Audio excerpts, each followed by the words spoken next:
안녕하세요, 홍씨입니다. 이번에는 코나 일렉트릭 N9인데요. 코나 일렉트릭은 2024로 연식 변경이 되면서 이번에 N9이 새롭게 도입이 되었습니다.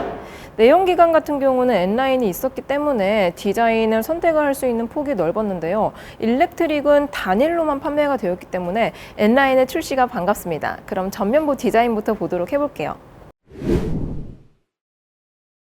자, 먼저 전면부를 보시면은 기존의 내연기관 N9하고 비슷하게 약간 스포티한 느낌이 가장 큰 특징이라고 생각이 듭니다.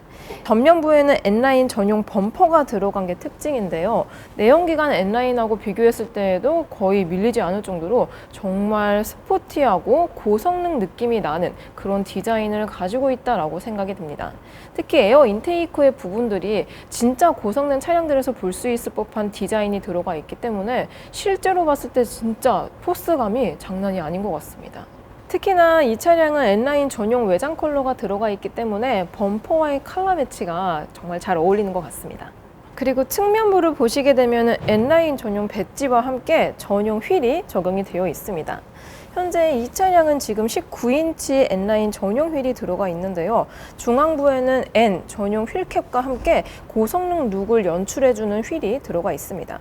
그리고 전기차기 때문에 공력 휠이 들어가 있어서 연비에도 좋지 않을까라는 생각이 들어요. 타이어는 참고로 금호 마데스티 타이어가 적용이 되어 있습니다. 그리고 사이드 미러 컬러도 블랙이 들어가고요. 루프 쪽에 보시면은 필러와 함께 같이 블랙 컬러가 들어가는 게 N9의 특징입니다. 확실히 이런 식으로 투톤이 들어가니까 잘 어울리는 것 같아요. 그리고 저는 개인적으로 코나 일렉트릭 N9의 가장 만족감이 높은 부분이 바로 이 후면부의 윙 타입 스포일러입니다. 저는 흡사 벨로스터, 지금은 단종이 되었지만 벨로스터를 연상시키는 정말 고성능 룩을 잘 구현해낸 이 윙 타입 스포일러가 코나에 너무 잘 어울리고 있거든요. 이런 식으로 바람의 흐름길도 잘 만들어 놓은 것 같고요. 이 보조 제동등도 코나 일렉트릭만이 가지고 있는 디자인이 들어가 있어서 그런지 정말 유니크하고 예쁘다라는 느낌이 듭니다. 특히나 이 후측면에서 봤을 때 윙타입 스포일러가 극대화되는 것 같습니다.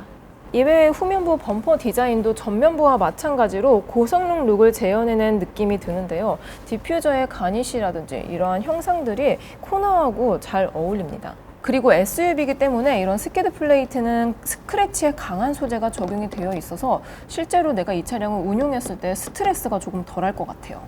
그리고 실내를 보면은 N9답게 전용 디자인이 적용이 되어 있는 게 특징입니다. 먼저 스티어링 휠을 보시면은 레드 컬러 스티치가 들어간 게 포인트인데요. 특히 3스포크 제일 아래쪽에는 N 전용, N 엠블럼이 들어가 있어서 좀 더 감성 마력을 채워주는 부분인 것 같습니다.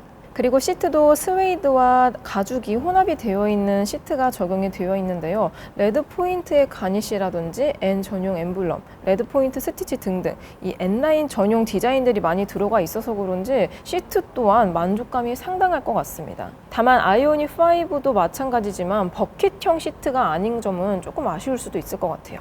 코나 일렉트릭 N9의 실내를 타보면은 기존 N9이 가지고 있었던 이런 스포티한 감각을 그대로 가지고 있습니다. 다만 지금 전면부에 보시면은 파노라믹 디스플레이가 적용이 되어 있는데 CCNC가 적용이 되어 있진 않습니다. 기존의 인터페이스를 가지고 있기는 한데요. 뭐 나쁘지는 않지만 개인적으로 이 차량도 CCNC가 같이 들어갔더라면 어땠을까 싶습니다. 그리고 송풍구나 대시보드에 있는 크러쉬 패드에도 레드 포인트가 들어가서 감성 마력을 살려줄 수 있긴 하지만 재질이 플라스틱이라서 다소 아쉬운 편에 속하고요. 특히나 도어 트림 같은 경우는 이렇다 할 디자인이 크게 들어가 있지가 않습니다.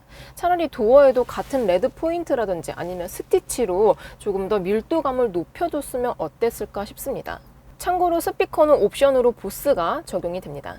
그리고 도어 아래쪽에 사이드 스커트가 적용이 되어 있기 때문에 도어에서 미흡했던 부분들을 보충해주고 있는 것 같습니다. 참고로 코나 일렉트릭 N9은 기본 라인과 동일하게 배터리 용량은 64.8kW가 들어가 있습니다. 1회 충전 시 주행거리는 복합 364km라고 하는데요. 현재 같은 경우는 날씨가 조금 따뜻한 편이기 때문에 조금 더 갈 수 있지 않을까 싶습니다. N9의 기본 품목을 다시 한번 정리해드리면 외장에서는 전후면에 전용 범퍼 디자인이 들어가 있습니다. 그리고 측면에는 19인치 전용 알로이 휠과 사이드 스커트, 윙타입 스포일러, 블랙 아웃사이드 미러 커버, 벨트 라인 무광 블랙 몰딩이 들어가 있다는 게 특징입니다. 가격은 세제 혜택 전 5,357만 원이고요. 세제 혜택 후 판매 가격은 5,086만 원입니다. 성능적인 차이는 일반 일렉트릭 라인하고 크게 다르지 않기 때문에 그냥 감성 마력 정도만 채워줄 수 있는 정도인 것 같아요. 자, 이렇게 새롭게 출시된 코나 일렉트릭 N9을 살펴보았습니다. 최근에 2024년 전기차 보조금안이 발표가 되었는데요. 작년에 비해서 코나 일렉트릭 같은 경우는 보조금이 살짝 축소가 되었지만 그래도 다른 타 브랜드에 비해서는 많이 주는 편이기 때문에 N9도 같이 보시면 좋을 것 같습니다. 오늘도 저의 영상이 재밌고 도움이 많이 되셨다면 좋아요와 구독 그리고 알림 설정까지. 다음 시간에 또 뵐게요. 안녕. 빵!